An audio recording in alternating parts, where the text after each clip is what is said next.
What's coming that's new, you're going to take the camera images that are coming from the robot to the surgeon. You're going to route those to an AI so the AI is watching everything that's happening. And the AI can see when maybe the plan needs to be adjusted. And in real time, suggesting things that you couldn't figure out during the planning phase, it knows some things that might help you. We expect for there to be more patients because this baby boom generation moving through the phase of their life when they need more health care. And the number of surgeons that are available to do that hasn't grown. Same for physicians. But each surgeon is going to be faced with the challenge or the opportunity to handle more patients. A robotic device that helps a surgeon do their job faster, more reliably, more repeatedly, will contribute to that.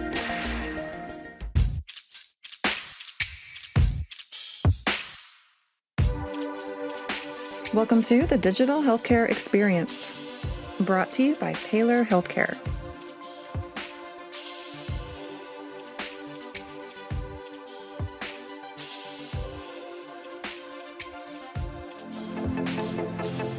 Subscribe now and stay on the forefront of the digital healthcare revolution.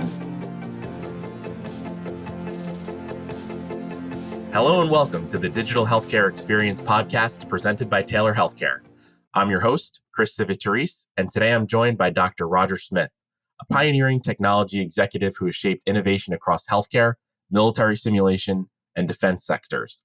Dr. Smith holds a PhD in computer science and a doctorate in business administration. He served as CTO for both AdventHealth's Nicholson Center and with the Army Simulation, Training, and Instrumentation Command. Currently serving as CEO of Modelbenders, Dr. Smith consults on emerging simulation technologies and medical innovation. He's authored multiple influential books, including Thinking About Innovation and Chief Technology Officer, and he's held faculty appointments at prestigious institutions, including Columbia, Georgia Tech, and University of Central Florida.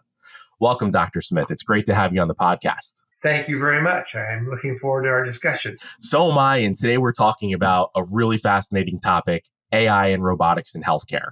And to start us off, I'm hoping you can share a brief overview of your background and what led you to this field. Yeah, so when I got out of college, I started working for the Defense Industrial Complex, writing software and developing systems that are mostly based on some version of software, nothing like a tank or anything like that. Right. And we did a lot of simulators of fighters and vehicles and things like that. So I thought that was my career. I thought that's how it's going to go until I retire and start playing golf.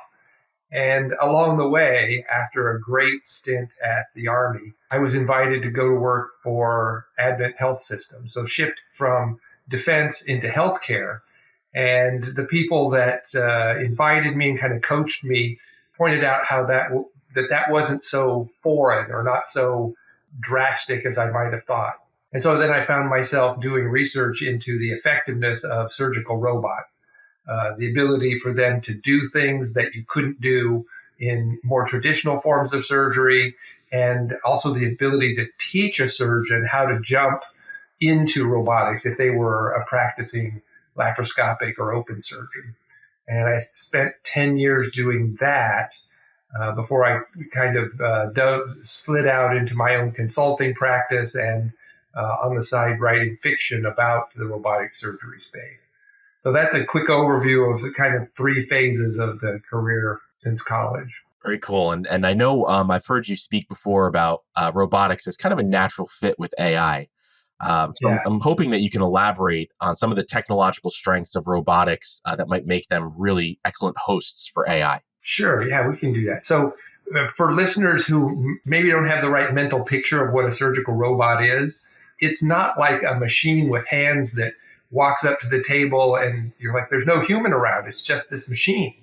Really, today, they are a slave to a human and they're following the commands of a human. But as the human directs them, guides them, controls them, they're cleaning up those motions and making them more precise and more accurate. So you essentially get all the benefits of the human's ability improved by a really high fidelity machine and starting to be a high fidelity piece of artificial intelligence. So as we move forward with these robots, the robots have a lot of computing power in them. If you look at most medical devices, they're made of metal and ceramics and advanced materials, but they don't have any intelligence to them. They don't have any computer processes in them. But the robotic surgery systems, most of them have a computer processor there that was handling video and the movement of the instruments. And in the latest generation, the leading company, who happens to be Intuitive Surgical out of Silicon Valley, their newest machine has like 10,000 times more processing power than the one they put out 3 or 4 years ago. Wow. Because they're already thinking about this machine is going to be the host for AI in the operating room. So we've got to give it the processing power that it's going to need to do that. So that's the machines. And Intuitive is, they're the Facebook of all social media, or they're the IBM of all the computers back in the day. Right. But they're not the only one. Companies like Medtronic and Stryker are putting out some great machines as well. And all of them are thinking, okay, how does AI play into the future? So they're all getting ready for that. It's fascinating. So you mentioned, that there's no kind of, humanoid sort of form of a robot walking up to the operating table. What other kind of misconceptions might be out there among maybe even healthcare professionals in the field in terms of integration of AI and robotics? What do you see as some of those misconceptions that we're fighting right now? Some of the misconceptions, and they're not just misconceptions, some of the images first is that the robots are expensive. We're still in kind of early days, and they are granted quite expensive machines to bring into the OR compared to a scalpel or something else. Sure. But they also tend to pay for themselves over time because they allow a surgeon, as the surgeon, he or she gets more proficient, they are able to speed up and do more procedures per day than they were without the robot. And so if you're really committed to it and you're like, I've got a team of surgeons that want to use this regularly and that want to improve their skills, then probably you can get them to deliver care to twice as many patients as they ramp up their skills and the smoothness with which they do their transition from one surgery to another. So it's not just, it's more expensive and you'll be in the hole forever. Right. Also, the price of machines is coming down. So now that the cat is out of the box and more companies can see how to build a robot, we're seeing robots that are built that are much more lightweight and much less expensive than the machines that have come before. And so instead of spending $2 to $3 million for a robot, you're going to see competitors come in at $1 million. And give that a few years, and then there'll be sub-$1 million machines. It's really interesting, especially when you put that against the backdrop of OR throughput, being able to increase the volumes through that really critical, obviously, service at most health systems. You think about that through the lens of improvements with patient safety and outcomes and so on and so forth. And I have to imagine all of a sudden, $2 million or $1 million or sub-$1 million, that doesn't look all too daunting anymore. That's right. Yes. And also with the shortage of physicians and surgeons that we expect in the future. That's right. So we expect for there to be more patients because there's this baby boom generation moving through the phase of their life when they need more health care. And the number of surgeons that are available to do that hasn't grown. So each surgeon, and we're same for physicians, but each surgeon is going to be faced with the challenge or the opportunity to handle more patients. And I think these machines are one of the devices that they can use. I think there are a lot of healthcare improvements, especially in process, that are going to contribute to that as well. But I think a robotic device that helps a surgeon do their job faster and more reliably, more repeatably, less oops moments, will contribute to that. Absolutely. And obviously this technology is moving at almost an unimaginable pace. So I'm curious about your perspective on some of the advancements that you're seeing that are really exciting in this world. And maybe for context, the comparison of where we might have been, a year or 2 or 3 ago compared to where we are today with this type of technology. Right. So if you just back up a couple of years, it's only been 2 years since generative AI exploded with ChatGPT. That's right. Before that, there were lots of people doing AI research. I know Intuitive was working on several projects to add how to add AI to their robot. But before that, there were a couple of really good instances of how these robots benefited from AI. So the first one I want to describe is for a hip and knee replacement robot. You're going to cut away part of the knee, some of the bones in the knee, and put in implants. And a company that was originally known as Mako, which has since been purchased by Stryker, but now it's called the Stryker Mako robot, assisted surgeons in doing these procedures. And it was improved or guided by AI at the time before this new wave of AI came along. And essentially what happened was the surgeon would sit down with the patient before an operation and scan their knee, find out exactly how all the bones are laying in there and how they come together. And then they would build a plan on which parts of the bone need to be cut away, where drills need to be placed into a drill hole going into the femur, and exactly what size and shape of an implant need to go in there. So the human surgeon would do all of that work, and the software, which I don't think they called AI at the time, right, but it could look at that from an engineering perspective and validate that that's going to work out, that you're not drilling the hole too close to the edge of the bone, for example, and so it might splinter. It could verify certain things like that. Well, then when you got into the operating room, the surgeon and the Mako robot would hold the instruments together. So the robotic arm held the instrument and the surgeon's hand held the instrument. And as when he pulled the trigger to turn on the saw to cut the bone, the surgeon's job was to pull the saw down and pull the power trigger. The robot arm's job was to make sure that blade goes exactly where it was specified in the plan. So if the surgeon accidentally or even wanted to cut at a different angle, the robot wouldn't allow it. Wow. And so that cut is going to go exactly where it was specified in the plan. The same thing with drilling a hole in the femur. You can't drill a hole that's too deep or that's off by a couple of millimeters or that's angled a little bit. And so when you're finished, the robot ensured that the surgeon, he or she, did exactly what was decided on in the planning phase. Now, it didn't think about how to do something different during the procedure, right, which is what we're getting to, but it did make sure that there were no sneezes, yawns, trembling hands, none of those bad things that happened. None of those happened. Right. And so if you got to the end of the surgery and there was an error, it was because the plan was bad, not because you had a jiggly hand. That's one example. And there are a number of robots that use that same principle to help with surgery, with dental surgery, for example. Exactly the same principles on taking out a tooth and putting in an implant. Right. Same for some brain surgeries. A lot of them, that's the same plan or the same idea. So that's kind of where it came from. It's really interesting. And in my research, what I found fascinating is that I think we tend to think about robotic surgery sort of as the actual real-time kind of surgery of, as you described, going in and shaving the right areas of the bone and inserting the implant and so on and so forth. And you alluded to a little of this in terms of sort of the preparation, but I'm wondering if we can kind of go through by, I'll say, the general surgical phases. So for example, in the pre-op phase, how does AI now assist with that preparation? And can you give us some examples of how that's evolved? So your surgeon sits down with you, and pardon me, but prostatectomies is where I have the most experience. But sits down with a man who's 70, 80 years old and talking to him about, you have cancer in your prostate and we're going to remove the prostate.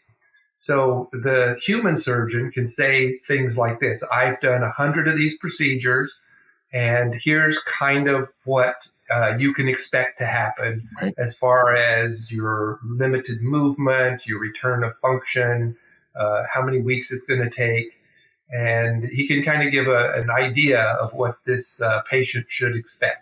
Well, over the surgeon's shoulder, or maybe privately to the surgeon, an AI could say to the surgeon, you have 100 cases experience in this. I have 10,000 cases. Right.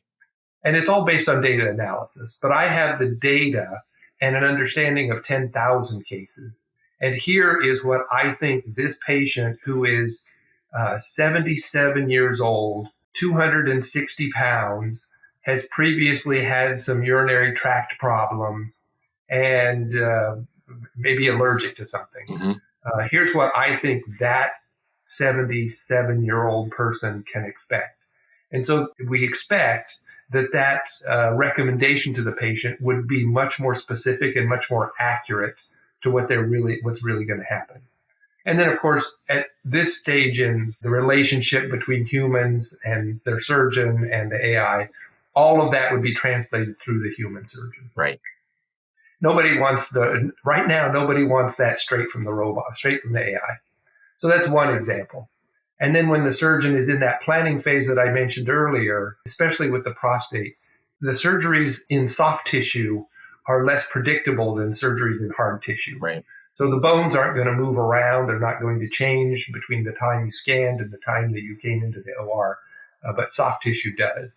And so the AI could help with the planning of exactly how much tissue are we going to take away? Are we going to remove the prostate plus how much of the lymph nodes or the tissue surrounding it? Right. And it would be the same kind of logic where the AI would be saying, based on 10,000 cases, I can see this. And hopefully the plan, we really do expect, the plan will be a little bit better. And maybe in some cases a lot better, because I hate to say this, but depending on where you live in the country, the surgeon you're going in to see could be one of the best in the country. That's right. And that's going to be fantastic.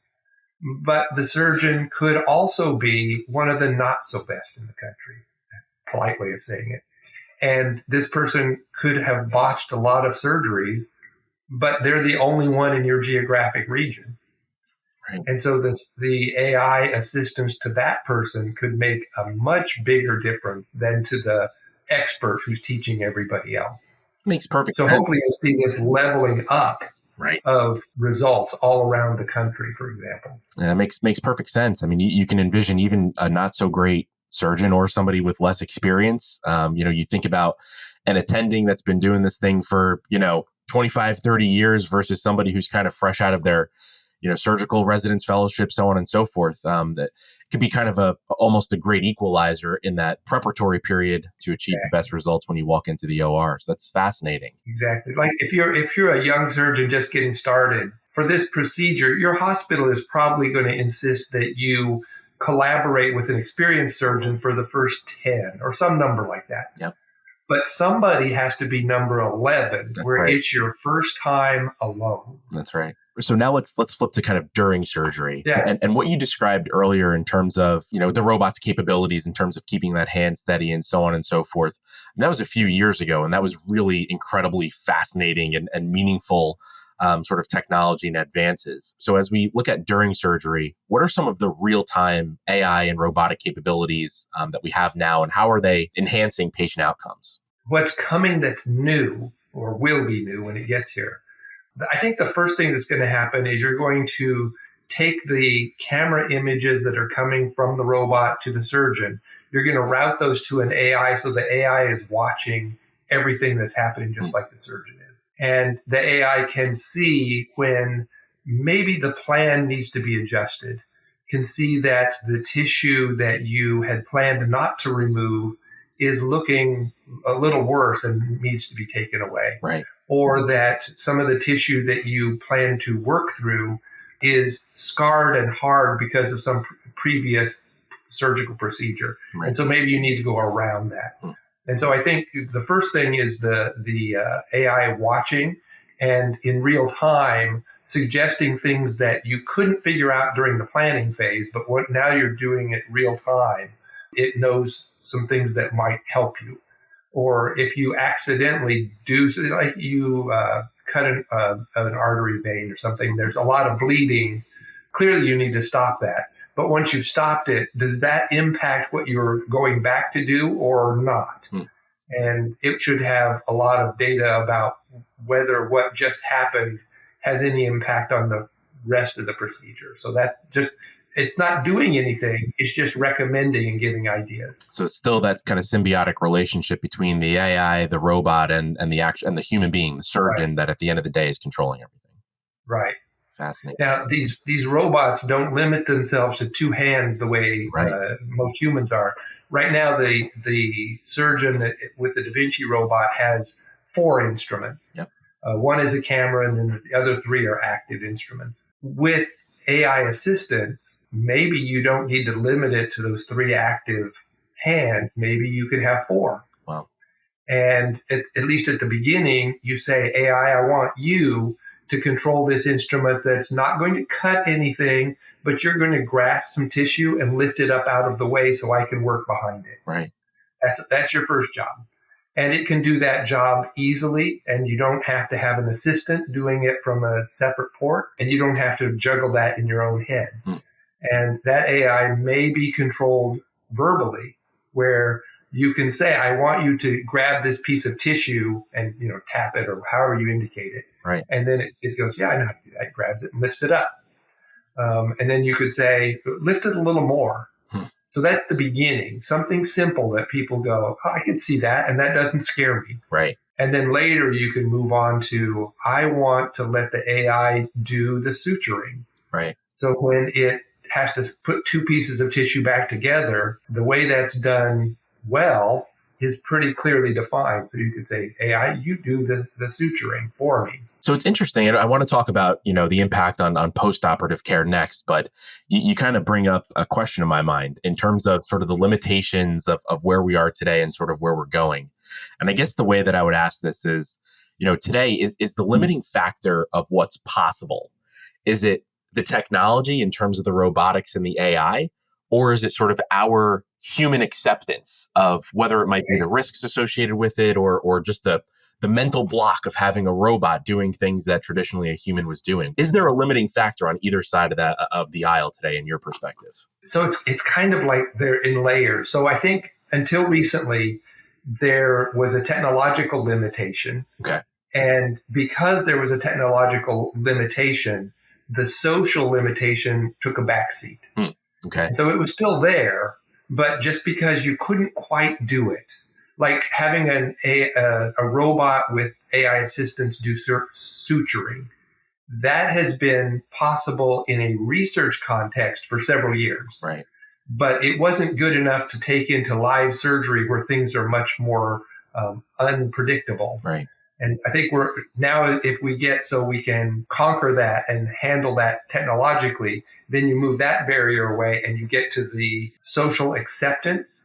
You get to social acceptance as seen from the patient's point of view. You get to risk tolerance as seen by the surgeon and the healthcare system. And you get to legal risks as seen by the ambulance chasers who are just looking for a reason to sue. Right. So all of those come forward once it becomes technologically possible. And that last one is just sad. Right. It's necessary, but you hate for it to reduce improvements because you're afraid of it. But getting to probably the most important one is patients. Right. I think the surgeons, they spend their career focused on this, going to conferences, getting demos from the companies. So they get educated faster than the general public does. And so they'll be like, I can see how this is possible. I'm ready to do it. Yeah. But the patient walks in and goes, I can't, you're scaring me. I can't do it. That 77-year-old man, going in for, a prostate cancer, for example, trying to get your arms around having a robot take a more active role. I can understand how that could be a little bit of a leap for sure. But that 100%. description of layers is really something that I think is a good way to frame it. I like that a lot. Yeah, your 77-year-old patient, fantastic person, but maybe they haven't even heard about ChatGPT yet. Right, exactly. And so what you're talking about isn't even in their world of trying to absorb it. Not yet, anyway. Fascinating. So how about post-operative care? We talked about sort of the pre-operative world. We talked about all the possibilities that are coming in terms of that actual procedure. Now, if we transition, into the post-op arena, what kind of benefits do you see AI bringing to recovery? Potentially, refining future care elements of that treatment plan. What do you see in terms of that post-op world? Very similar story. So you finished the surgery, you've closed everything up, you've moved the patient to recovery, and the AI just watched everything that happened. It saw the plan, it saw the surgery, it made recommendations, maybe it played a role, and it collected data on all of that. Some of it visual, some of it data from the movement of the instruments. There's a lot of data there. Right. But when you're finished, that AI should be able to tell the surgeon and the hospital system what it expects this patient, their progression to be. And so that's very helpful from both of their perspectives on what to plan for the future. Because the AI may be able to say, this patient is going to need to come back. Right. For whatever reason, they're going to be back in, a month, 2 weeks, something like that. Probability, 50% they're going to be back. So you can put that into your plan. Right. Also, if you can tell that to the surgeon, then when the surgeon's briefing the patient, the brief to the patient can be more accurate. So you don't give them false hope about, well, that was great. Most of the time my patients never come back. And you go, I'm most of the time. Right. Well, there might have been enough data there to realize that you're not most of the time. You're the 5%. I'm sorry to say. Yeah. So the surgeon can prepare you for that. You're the 5%. Unfortunately, you're going to have to come back in a couple of weeks. I don't know about you, but when I go to the doctor, which is seldom, thank you, which is seldom, when you walk out, they have these Xerox sheets of what you should do afterwards or what you should expect. And if they're customized in any way, it's because there's a blank and they've written in 3 weeks. Right. Perform this rehabilitative exercise for blank, 3 weeks. That's right. That's how much customization happens. So your post-operative instructions could be much more explicit, much more clear. And the printed forms they hand you is just one form. It could be, this is kind of out of healthcare, but it could be an avatar that's online that you can consult with, and every morning you get up and say, I can't remember what's written on that sheet. It's Tuesday. What am I supposed to do today? Right. And it would talk to you and say, so I need you to take this medication, plus don't forget your vitamin, and stay right here in front of the screen while we do these rehabilitative movements or squats or whatever you're going to do.